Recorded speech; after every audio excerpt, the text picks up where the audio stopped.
Nuottivalmennus pelasti elämäni. Kaverini oli osallistunut siihen jo aiemmin ja suositteli minulle nuottia.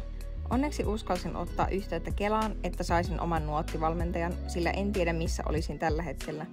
Olin hukassa vuosia ja tunsin uppaavani yhä syvemmälle ahdinkoon. Lopetin kesken kaiken, mitä ikinä aloitinkaan. Ainoa koulu, jonka sain loppuun, oli uimakoulu.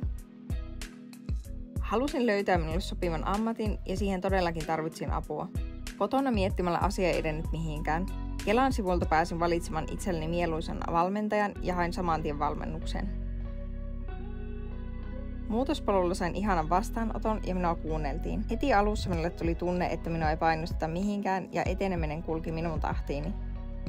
Loimme alussa suunnitelman, jota päivitimme tarvittaessa. Minulle suunnitelmat olivat alussa hyvinkin pieniä ja yksinkertaisia. Esimerkiksi bussissa matkustaminen oli tuntunut pitkän kauhealta ajatukselta. Ajan kuluessa sain raha-asioitani kuntoon, kävin tutustumassa eri oppilaitoksiin ja löysin jopa uudelleen vanhat harrastukseni. Lisäksi löysin kiinnostavan alan ja hain sitä opiskelemaan. En usko, että olisin ilman nuottivalmentajaa saanut tätä kaikkea tietoa näin mukavalla ja kattavalla tavalla.